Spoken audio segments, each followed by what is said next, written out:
The golden light of dusk caught in Pearl Forrester's hair as she slumped against the weathered fence post, her shadow stretching long across the dusty ground of the Double R Ranch. Blood seeped through the makeshift bandage on her arm, a stark reminder of how quickly life could change in Montana Territory, 1876. 3 days ago, she'd been a respected schoolteacher in Helena. Now she was a fugitive, wrongly accused of a theft she didn't commit, and utterly exhausted. The sound of approaching hoofbeats made her tense, but she lacked the strength to run any farther. As the rider came into view, Pearl straightened as much as her weary body allowed, clutching her father's old revolver with trembling fingers. "Madam, you're bleeding on my property," the rider called out, his voice carrying a hint of Texas drawl. He dismounted with the fluid grace of a man who'd spent most of his life in the saddle. Tall and broad-shouldered, he moved toward her with a caution that suggested he'd noticed the gun in her hand.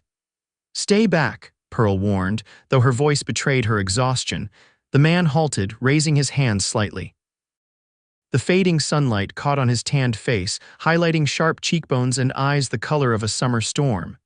"Name's Yates Vance. This is my ranch you're bleeding on." "I'll be on my way," Pearl replied, attempting to push herself up straighter and failing miserably. The world tilted dangerously. Yates stepped forward as she swayed. "You look about ready to collapse. Whatever trouble you're in, dying of exhaustion and blood loss won't help matters." Pearl raised the revolver higher. "How do I know you won't just turn me in?" "Turn you in for what?" He quirked an eyebrow. "Lady, I've got 300 head of cattle, a ranch hand with a broken leg, and a fence line that needs mending before winter. I don't have time for whatever's chasing you." A wave of dizziness washed over Pearl, and she felt her knees buckle. I'm too tired to try," she whispered as darkness edged her vision. Yates moved forward, catching her as the gun slipped from her grasp. "Then lean till you're ready to stand," he said softly, his strong arms lifting her as if she weighed nothing at all. Pearl awoke to the crackle of a fire and the smell of coffee. For a moment, disorientation gripped her. The last few days had been a blur of fear and exhaustion. She tried to sit up, wincing as pain shot through her arm. "Easy there," came Yates's voice from across the room. "That wound needed stitches. Lucky for you, when you raise cattle, you get plenty of practice sewing things up." The room came into focus, a simple but clean cabin with sturdy furniture. Pearl was lying on a bed covered with a handmade quilt, her arm professionally bandaged. "How long was I unconscious?" she asked, her throat dry. "Just about 8 hours." Yates crossed the room, offering her a cup of water. "Sun's just coming up. Figure you needed the rest." Pearl accepted the water gratefully. As she drank, she studied him openly. In the light of day, she could see he was younger than she'd initially thought, perhaps 30 to her 24 years. His dark hair was a touch too long, curling slightly at the collar of his shirt, and his face bore the weathered look of a man who worked outdoors. "Thank you," she said finally, setting down the empty cup. "But I should go. I don't want to bring trouble to your door." Yates leaned against the wall, arms crossed. "Seems to me trouble's already found you. Why don't you start by telling me your name?" She hesitated before answering. "Pearl Forrester." "Well, Miss Forrester, you're welcome to leave anytime, but considering you could barely stand yesterday, I'd recommend staying put for at least a day." "I'm being hunted," she admitted. "Accused of stealing from the bank where I worked part-time. I'm innocent, but the evidence." She trailed off, the injustice of it all making her voice catch. "Seems to me innocent folks don't usually run," Yates observed, though his tone held no judgment. "The sheriff is cousins with the bank manager, the same manager who's been embezzling funds for months. I discovered discrepancies in the accounts and was going to report them, but he framed me before I could." Pearl's fingers twisted in the quilt. "They found bank notes in my desk that I never put there. No one would believe me over him." Yates was quiet for a moment, considering. "Well, you can rest here while you heal up. After that, we'll figure out what's next." "Why would you help me? You don't even know me." A small smile touched his lips. "My pa always said you can tell a lot about a person by how they handle being at their worst." "You were bleeding, exhausted, and cornered, but you were still trying to stand your ground. That says something." For the first time in days, Pearl felt a flicker of hope. The next few days fell into an unexpected rhythm. Pearl's strength gradually returned as she rested in Yates's spare room. She learned he'd built the ranch from nothing after returning from the war, Determined to make something of himself after years of fighting, on her third day at the Double R, Pearl insisted on helping around the ranch. "I can't just lie about while you work," she told Yates over breakfast. "You sure you're up to it?" he asked, eyeing her bandaged arm. "I grew up on a farm in Minnesota before becoming a teacher," she informed him. "I know my way around chores." Yates's ranch hand, an older man named Hank, had broken his leg after being thrown from a horse 2 weeks earlier. With winter approaching, there was too much work for one man alone. Pearl found she could manage many of the lighter tasks, feeding chickens, helping with meals, and organizing supplies. As they worked side by side, Pearl noticed how Yates treated everyone with the same steady respect. Hank, the young boy who delivered supplies from town, even the stray dog that had taken up residence in his barn. He was a man of few words but consistent actions. "You're not what I expected," she told him one evening as they sat on the porch, watching the sun sink behind the mountains. "What did you expect?" he asked, curious. "Most men I've known talk a lot about what they believe, but their actions tell a different story. You're the opposite."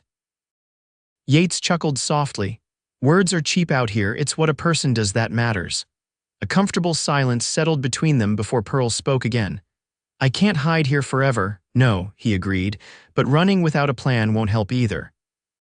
The sound of approaching riders the next morning sent Pearl's heart racing. From the window, she counted 3 men on horseback approaching the ranch house. Panic seized her. "Yates," she called urgently. He appeared at her side, his expression grim as he assessed the riders. "Get your things," he instructed calmly. "There's a root cellar behind the kitchen. Wait there." Pearl gathered her few belongings with shaking hands, slipping into the hidden cellar just as hoofbeats entered the yard. Through a small vent, she could hear muffled voices. "Looking for a woman," a gruff voice was saying. "Schoolteacher from Helena. Stole nearly $2,000 from the bank. Name's Pearl Forrester." "Haven't seen any strangers," came Yates's steady reply. "Just me and my injured ranch hand here for the past few weeks. Mind if we look around?" The voice held a note of authority that made Pearl's blood run cold. "This is private property," Yates responded, his tone hardening. "Unless you've got a warrant, you can turn right back around." The tension in the air was palpable even from Pearl's hiding place. After what seemed like an eternity, she heard the men retreat, though not without a parting threat. "If you see her, Vance, it's your duty to report it. Harboring a fugitive is a serious offense." When Yates finally came to retrieve her, his expression was grave. "We need to talk," he said simply. Seated at his kitchen table, Yates laid out what he'd learned. "That was Deputy Marshal Weathers and 2 hired guns. They claim you stole exactly $1,842 from the bank. They're offering a $100 reward for information leading to your capture." Pearl felt sick. "It's the exact amount I discovered missing from the accounts. Edward Hopkins, the bank manager, must have taken it himself and is now claiming I stole it." "You have any proof of your innocence?" Yates asked. "I kept notes of the discrepancies I found." "Hidden in my boarding house room in a false bottom of my trunk." Pearl's heart sank. "But they've probably searched my room by now." Yates was quiet for a long moment, thinking, "We need those notes, and we need someone with authority who's not in Hopkins's pocket." "The territorial marshal in Virginia City might listen," Pearl suggested. "He's known to be fair-minded, but how would we ever get my notes?" Yates's eyes met hers, determination evident. "I've got a friend who runs the livery in Helena. If your notes are still there, he might be able to retrieve them." Hope and fear warred within Pearl. "It's too dangerous if you're caught helping me." "Sometimes doing the right thing means taking a risk," he said simply, as if it were the most natural thing in the world to put himself in danger for someone he barely knew. That night, Pearl couldn't sleep. The weight of Yates's willingness to help her pressed on her conscience. She slipped out of bed and made her way to the porch, where she found him sitting with a cup of coffee, staring at the star-filled sky. "You should be resting," he said without turning. "Why are you doing this?" Pearl asked, the question that had been burning inside her finally escaping. "You don't know me. I could be exactly what they say I am." Yates turned to look at her then, his eyes reflecting the moonlight. "I know enough. I've met plenty of thieves in my time, and none of them had eyes like yours." "What does that mean?" she whispered. "Honest eyes." "Tired eyes that have seen too much injustice." He set his coffee cup down. Besides, I know what it's like to be judged unfairly. When I came back from the war, people looked at me differently, like I might snap at any moment. Took years to prove myself. Pearl sat beside him, close enough to feel the warmth radiating from his body in the cool night air. What if we can't prove my innocence? Then we'll face that when it comes. His hand found hers in the darkness, a gentle pressure that anchored her, but we're going to try. The touch of his hand sent a current through Pearl that had nothing to do with fear and everything to do with the man beside her. In just a few days, he'd become someone she trusted implicitly, something she'd never expected to find, especially not while running for her life. At dawn, Yates rode out to the nearest telegraph office, sending a coded message to his friend in Helena. The plan was simple but dangerous. His friend would search Pearl's boarding house room for the hidden notes, then meet them halfway between Helena and the ranch. "It'll take 3 days at minimum," Yates explained upon his return.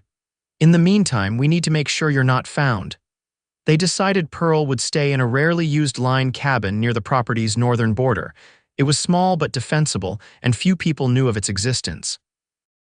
"I'll check on you daily," Yates promised as he helped her settle in.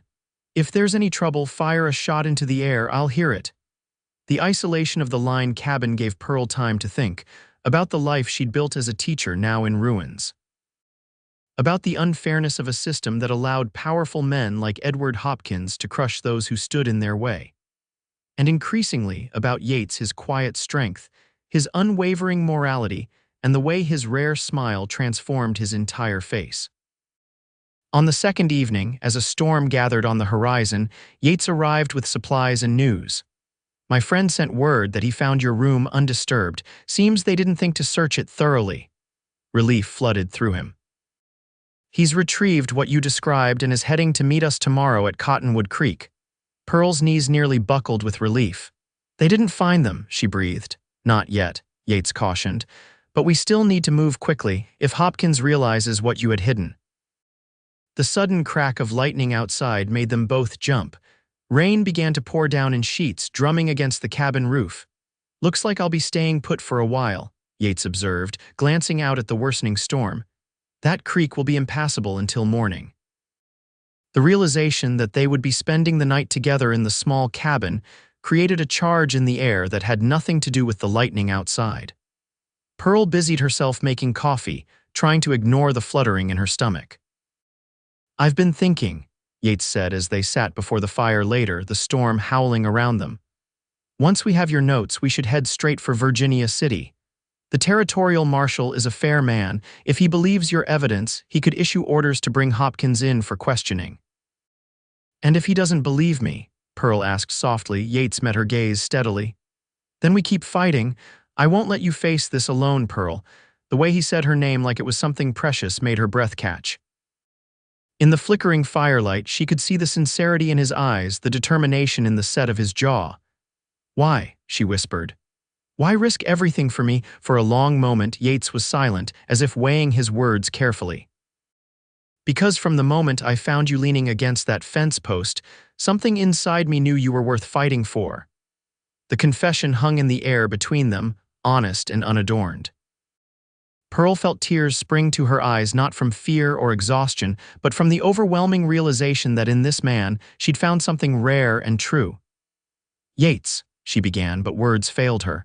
Instead, she reached for his hand, her fingers intertwining with his. He looked down at their joined hands, then back to her face. With deliberate slowness, he raised his free hand to her cheek, his touch gentle as he brushed away a tear she hadn't realized had fallen. "I never expected you," he said, his voice rough with emotion. "But now, I can't imagine not knowing you." The confession broke something open inside Pearl, a dam of emotion she'd been holding back since the moment her world had fallen apart. She leaned forward, closing the distance between them, and pressed her lips to his. The kiss was tentative at first, a question asked and answered as Yates's hand slid into her hair, drawing her closer. What began as gentle exploration quickly deepened into something more urgent, years of loneliness and the fear of recent days melting away in the heat between them. When they finally broke apart, both breathing heavily, Pearl rested her forehead against his. "I don't know what tomorrow brings," she whispered, "but tonight I'm grateful for this storm." Yates's answering smile was like the breaking of dawn. Morning arrived with clearing skies and a renewed sense of purpose. Though neither spoke directly of what had passed between them in the night, there was a new understanding in their glances, a tenderness in their brief touches as they prepared to depart. The ride to Cottonwood Creek was tense, both alert for any sign of pursuit. They arrived at midday to find Yates's friend, a wiry man named Jonah, already waiting. "Got what you asked for," Jonah said, handing over a small oilskin package. "But you should know there's talk in Helena. They're expanding the search, bringing in more men. Someone's mighty determined to find you, madam." Pearl clutched the package containing her notes. "It's all here," she confirmed after a quick examination. "Every discrepancy, dates, amounts, everything I need to prove Hopkins has been embezzling for months." "Then we ride for Virginia City," Yates decided. "It's a 2-day journey if we push hard." They thanked Jonah and set out immediately, taking back trails and avoiding main roads. As they rode, Pearl shared more of her story, how she'd come west after losing her parents to influenza, determined to make a difference as a teacher in the growing territories. How she'd taken the part-time position at the bank to supplement her meager teacher's salary. "I noticed small inconsistencies at first," she explained. "Amounts that didn't match from one ledger to another. When I started tracking them systematically, I realized someone was skimming from depositors' accounts small amounts that most wouldn't notice." "And Hopkins realized you'd caught on," Yates concluded. Pearl nodded grimly. "The day before I was accused, I confronted him privately. I thought he might have made mistakes. Instead, he turned pale, then angry, told me I was mistaken and to mind my place. The next morning, the sheriff was waiting at my boarding house with a warrant. They made camp that night in a sheltered ravine, keeping their fire small. Under the vast Montana sky, with danger still pursuing them, Pearl found herself drawn even closer to Yates. There was something freeing about facing peril together. It stripped away pretenses, revealing the true nature of a person. "Tell me about your dreams," she asked as they sat side by side watching the flames. "What does Yates Vance want from life?" He was quiet for so long she thought he might not answer. "For a long time it was just to build something that was mine," he finally said. "After the war I needed roots, something permanent. And now," she prompted gently. His eyes found hers, their depths revealing a vulnerability he rarely showed. "Now I'm thinking permanence might have more to do with who you're with than where you are." The implication behind his words made Pearl's heart race. "Yates, I know it's fast," he acknowledged, taking her hand. "And I know we're in the middle of a fight that might not end well. But I need you to know whatever happens in Virginia City, my feelings won't change." Pearl leaned into him, drawing strength from his solid presence. "When I first met you, I was ready to give up. You told me to lean until I was ready to stand. I never expected to find someone I'd want to stand beside forever." Their second kiss was different from the first, not born of storm-fueled intensity, but of something deeper, a promise exchanged without words. The next day brought them within sight of Virginia City, its buildings sprawling across the hillside. But as they approached, Pearl's apprehension grew. This was their only chance to clear her name. "If they failed here, we'll succeed," Yates said, reading her thoughts. "The truth has a way of coming out." The territorial marshal's office was a solid brick building on Wallace Street. Marshal Daniel Fletcher was a gray-haired man with sharp eyes that missed nothing as Pearl and Yates entered his office. "Sir," Yates began, "we need your help with a matter of justice." Fletcher's gaze shifted to Pearl. "You look familiar, miss." "I'm Pearl Forrester," she admitted straightforwardly. "I believe you may have received notices about me from Helena." The marshal's eyebrows rose. "Indeed I have." "According to those notices, you're wanted for theft." "Those charges are false," Pearl stated firmly, placing her notes on his desk. "I've brought evidence that the bank manager, Edward Hopkins, has been embezzling funds for months. When I discovered his scheme, he framed me." For nearly an hour, they presented their case. Pearl's meticulous notes showing the pattern of missing funds, always from accounts of people unlikely to notice small discrepancies. Yates spoke of Pearl's character, of his belief in her innocence. Marshal Fletcher listened without interruption, occasionally making notes of his own. When they finished, he leaned back in his chair, studying them both. "This is troubling," he acknowledged. Your documentation is thorough, Miss Forrester, but it's your word against a respected bank manager's. Pearl's heart sank, but Yates spoke up. Sir, if you could send a telegram to the Montana Banking Commission requesting an independent audit of the Helena Bank's books, the truth would come out. Fletcher considered this. That would take time. Meanwhile, I have a warrant for Miss Forrester's arrest. Then arrest me, Pearl said suddenly, drawing surprised looks from both men. Hold me here while you investigate. If I'm running, Hopkins might destroy evidence, but if I'm in custody, he'll think he's won. He'll get careless. Pearl, no, Yates protested, but she squeezed his hand. It's the only way, she insisted. I trust Marshal Fletcher to be fair, and I trust you to keep fighting. The decision was made. Pearl would surrender herself to Fletcher's custody, while the marshal sent telegrams to both the Banking Commission and the governor's office requesting an investigation. Yates would remain in Virginia City, working with Fletcher to gather more evidence against Hopkins. The hardest moment was when the cell door closed between them. I'll be back tomorrow, Yates promised, his hand reaching through the bars to touch her face. This isn't over. I know, Pearl replied, trying to sound braver than she felt. Remember, I'm just leaning for now. Soon enough, we'll both be standing. 3 days passed with agonizing slowness. Yates visited daily, bringing news of the investigation's progress. Marshal Fletcher had received a response from the Banking Commission agreeing to send an examiner. More promising still, 2 other bank employees had come forward after hearing of Pearl's accusations, providing statements about irregularities they'd observed. On the 4th morning, the door to the marshal's office burst open as Yates and Fletcher entered, both looking triumphant. It's over, Yates announced as Fletcher unlocked her cell. The Banking Commission's examiner found evidence of systematic embezzlement going back 18 months, and this morning they arrested Hopkins trying to flee Helena with nearly $10,000 in stolen funds. Pearl stepped out of the cell on shaking legs, hardly daring to believe it was really over. They know I'm innocent. Better than that, Fletcher confirmed, handing her an official-looking document. This is from the governor's office, a full exoneration and apology. There's also mention of compensation for the injustice you suffered. Relief washed over Pearl in a dizzying wave. She turned to Yates, whose eyes shone with pride and something much deeper. You did it, he said softly. You stood strong when it mattered most. We did it, she corrected, stepping into his embrace. Later that evening, after a celebratory dinner at Virginia City's finest restaurant, Yates led Pearl to a small garden behind their hotel. The stars overhead seemed especially bright, as if celebrating along with them. What happens now? Pearl asked, though in her heart she already knew the answer. Yates took both her hands in his. I've been thinking about that. Your position at the school in Helena, would you want to go back? Pearl considered the question. I love teaching, but Helena holds painful memories now. The school in Silver Creek near my ranch is looking for a teacher, Yates said carefully. It would mean a fresh start, and he hesitated, uncharacteristically nervous. It would mean you'd be close by. Pearl's heart quickened. How close would you want me to be? In answer, Yates reached into his pocket and withdrew a small ring, a simple gold band with a single pearl.